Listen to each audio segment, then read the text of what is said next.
Hello, thank you so much for joining us once again. Sister Denise has been sharing her wealth of spiritual experience with us, and she is taking us through shloka by shloka of chapter 18 so that the full message can be conveyed to you, the viewer. Sister Denise, it's always wonderful to have you with us. Thank you so much for being here. Thank you. I would like to start at verse 49, and I want you to give us your take on it. And there are two aspects that are of interest to me here, and I want to know what is it mean to you. It reads, with his intellect unattached at all times, with conquered self free from desire, by renunciation one attains the supreme state of freedom from action. Sister Denise, two aspects leap up from the page in this shloka. Intellect unattached at all times, and secondly, conquered self. That is a very, very powerful expression because, well, it's not easy to achieve, is it? But tell us what it means to you. With intellect unattached means that your motive is not to get something from it. So this verse 49 is talking about the intellect unattached, which is a point that has come up again and again and again, the whole question of non-attachment. And that means that the intellect, the attitude, the approach to existence is that I do the action which is right regardless of the fruit. We had a whole section earlier in the Gita on the difference between renunciation and sannyas, and this is really referring back to that. This is speaking about a point that has been mentioned many, many times, which is that you have to have an intellect which is unattached.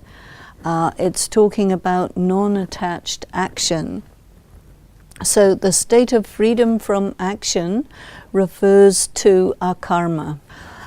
This connects in with conquered self. Conquered self to me refers to self-mastery.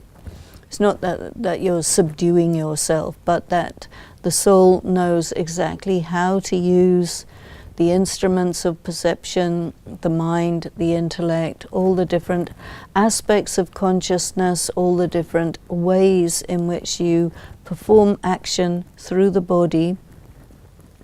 And in that way, the action that you're doing, the karma that you're doing, is without bondage. So here we're looking at karma sambandh. You have karma bandhan, which is bondage of karma. And of course it mentioned very clearly in an earlier section that it is not possible to have karma sannyas. You cannot not act. But what you want is freedom from the bondage of action, or you want to do akarma. So this is what I think this one is about. Verse 50 reads, learn from me, capital M, briefly Arjuna, how one who has attained perfection, who also attains Brahman, which is the highest state of knowledge. And verse 51 reads, endowed with a pure intellect, controlling the self with firmness, abandoning sound and other objects of sense, casting off attraction and hatred. Well, attraction and hatred means, attraction and repulsion. This Denise, it goes on into verse 52 and 53 and 54. A whole lot of qualities that are mentioned that one has to become, and also that which one has to give up in order to obtain what is called oneness with Brahman, and also to attain supreme devotion to me. Could you take us through that entire bunch of shlokas? So the idea of these 5 shlokas is that you want to return to nirvana and become once again part of God. So this really belongs to the Vedic tradition again, so that you are practicing to be alone, you're practicing, it says here, look, eating lightly, controlling speech, body, mind, devoted to yoga, meditation, take refuge in dispassion. That means you really want to leave life. You want to... leave. You want to leave life. You want to go back to the soul world and not come back, you see. If you look at this, dwelling in solitude, you're alone. This is sannyas. This is what is sannyas. You're eating lightly, so no interest in food, controlling your speech, and if you're in solitude, you don't have anyone to talk to anyway. And controlling your body, controlling your mind, you're totally focused on meditation. That means you're trying to leave the body, leave life. And taking refuge in dispassion, you have no feelings about anything. 53, relinquishing egoism, force, arrogance, desire, anger, and possession of property. You want to be completely unselfish and return, you see, back to Brahman. So this is all about preparing yourself for death and return back to the world of light and disappear. And then you see 54, you're absorbed in Brahman. That means absorbed in the world of light, in a state of serenity. You're not mourning, you're not desiring, you're absolutely impartial. And this is how you go back to God. You're really leaving everything. So it's a very, very good preparation for the final moments before death. And then 55, by devotion to me, he comes to know who I am in truth. And you see, when a person is preparing themselves for death, they're also preparing themselves to go back to God and to cease to exist as an individual, you see. So there it says, he enters me immediately. So this is totally about preparing yourself to leave the body. Denise, is this not bordering on morbid? How does somebody who's in his 20s, who's married with children and has a very deep interest in God and loves the Bhagavad Gita, how does he practice this part? Well, I think he's not going to be looking at this part when he's in his 20s, but when he's in his 80s, he will be. Okay, so you apply aspects of the Bhagavad Gita to your life depending on your age? Yeah, definitely, definitely. You know, in Hinduism, it is said that life is divided into 5 sections. So your first section is your childhood, then youth, then maturity, where you get married, you develop your career, etc. Then you have the stage of vanprastha, where you go into retirement, and then the last stage is sannyas, where you just give up everything. And this seems to me to be exactly the kinds of shlokas that you would be really wanting to look at when you feel that any minute now I will die.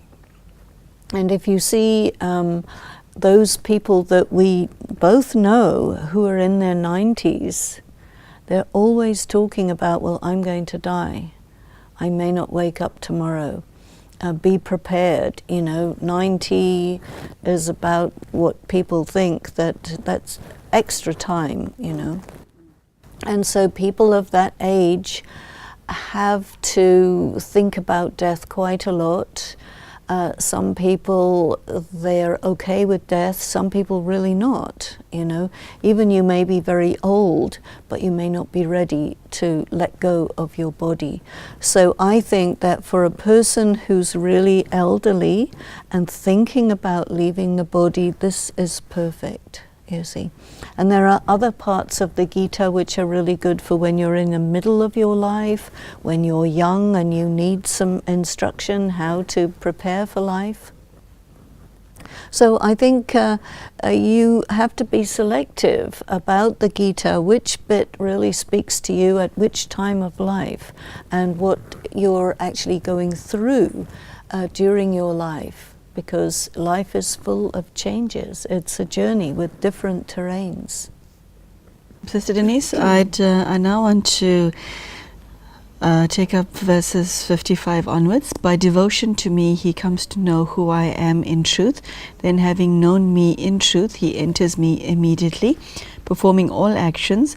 He whose reliance is always on me attains by my grace the eternal, imperishable abode. So, how And do even it continues, 57, 58, it's all, I think, a continuation of this preparation for death. You want to be totally focused on God, you want to go to God, you want to know God, you want to perform actions, but with detachment. You're beyond the period of life where you're in business or creating family or anything. Here you are definitely leaving, and what you want is to go to God. You don't want to, go to limbo or go to get taken. There is this idea that you get taken by the demons of death. But if you are preparing yourself for death, really, I want to know God, go to God, that's good, And the last sanskar, there is this word antim sanskar, which refers to your funeral, but also you can say that the last thing you do is you leave your body. So a yogi really wants to leave the body in the most perfect way, with absolute detachment, and just go to God and not anywhere else. I see, Sister Denise, in verse 58, egoism rears its ugly head, and the verse reads, fixing your mind on me, you shall pass over all difficulties through my grace. But if through egoism you will not listen, then you shall perish. So it's very clear how your ego becomes an invisible obstacle between yourself and God. This is a warning as clear can be. But Sister Denise, the problem with egoism is you don't even realize you have a problem or that you are the problem. You see life as being the problem, and you see other people having the problem. Yeah, that's right. So how do you interpret verse 58? Well, you see, the word for egoism is ahankar, and ahankar is pride, false pride. So on the one hand you have God, on the other hand you have death, and then you have your false pride, you see. So this is why death is such a big exam for people, because false pride, pride of the body, this incredible attachment to the body will just, surge into your consciousness, and this will be what makes you perish, because then if you're in your false pride at the moment of death, that's when it is said the demons of death take you, so that's you perish, because you're not creating the sanskar of leaving the body by your own volition.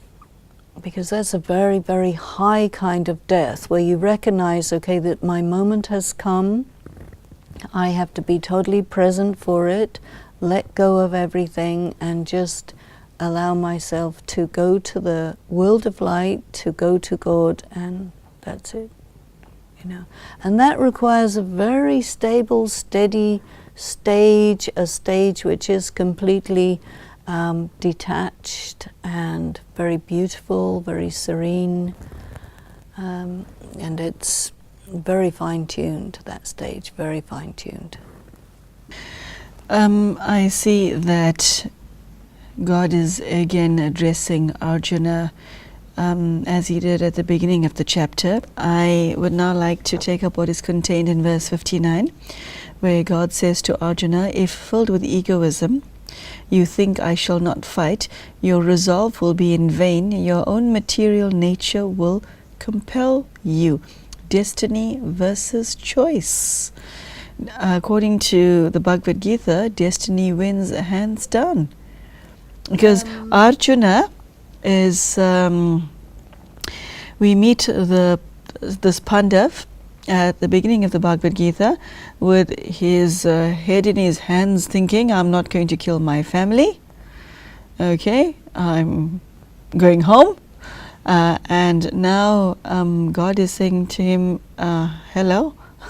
No. You can also read it a slightly different way. One is destiny wins hands down, but I don't read it as destiny winning.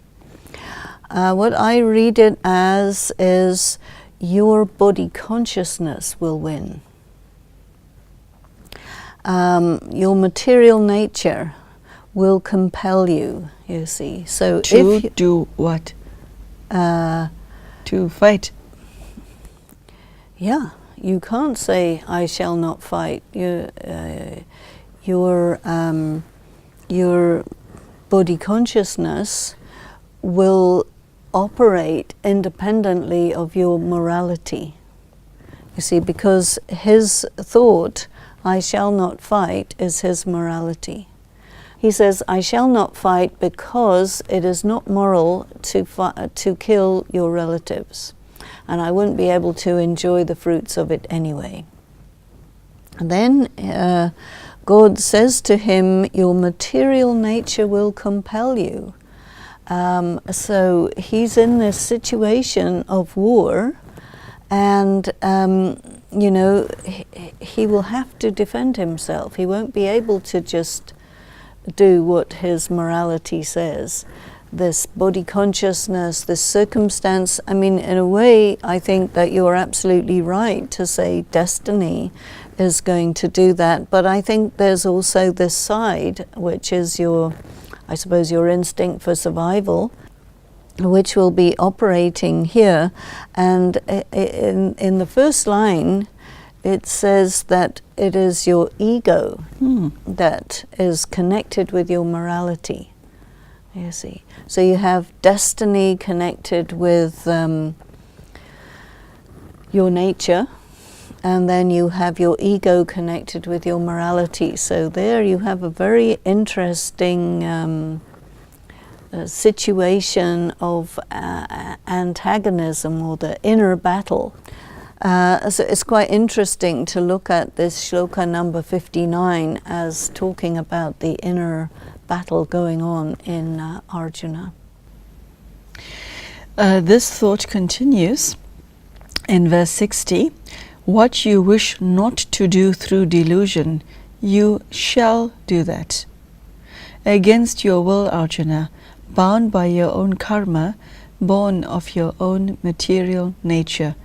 Poor Arjuna thought he had a choice. Now he learns otherwise. His tears were for nothing. They were but a tantrum. And now he's faced with the reality. You see, we're in verse 60 already, and it's leading us to the point where Arjuna agrees and accepts. So we still have in this verse, on the first line, delusion. You are deluded into thinking this. So his whole, the strength of his morality is not that strong, because it's all part of delusion, and his will isn't able to operate according to the force of delusion, which is too weak. And then on the other side, you've got bound by your own karma. Here you have again this destiny, you know, and karma that, you see, karma, the karma between himself and Dhritarashtra, himself and Duryodhana, means he has to kill them. Yeah. Sister Denise, is karma a magnet? Yes. Karma is a magnet, a magnetic force. You can't resist it unless you have a force greater than the force of karma, which is the force of the remembrance of God.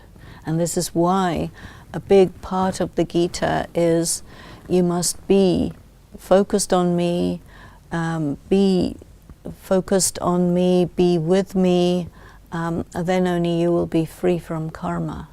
You see, so in Brahma Kumari's Raj Yoga, it is said that there are 3 ways to finish your karma. One is through punishment, circumstances that are punishing. A second way is through yoga.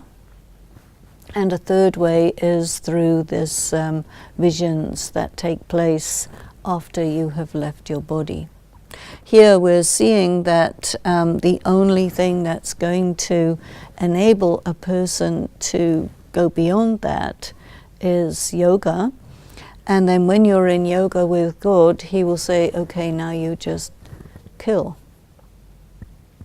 And your killing will bring the account to 0. You see, so then he has to obey rather than kill out of revenge or anger or anything.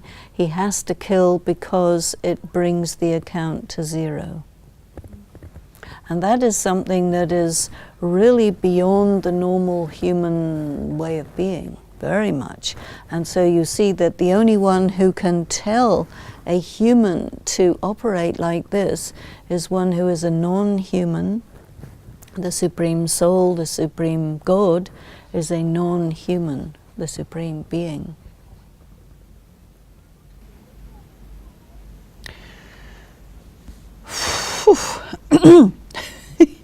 Yeah. Okay, Sister Denise, that was a wow. Okay, and I think that we'll stop at this juncture because verse 61 takes up another thread, and I think it's best we take it up in the next episode. So I'm sure the viewers have learnt a lot from what you just shared, because it is not understood by many, that what you shared in this episode. Okay, it's not understood by many. And there you go. Sister Denise has shared some of the secrets of the law of karma, which may have hitherto been unknown to you. You're not alone if you find this extremely educational and enlightening. You're also not alone if you now see the Bhagavad Gita through an entirely new lens. You're not alone at all, and I hope that you do, because it's always great to learn something new and to see yourself and life and even God in a whole new, refreshing way. Newness is good. So I wish to thank Sister Denise for sharing what she has today, and I'd like to thank you for your ear for this half hour, and I do hope to see you for the next episode, where we will be looking at verse 61 onwards of chapter 18 of the Bhagavad Gita. Thank you so much for joining us, and goodbye.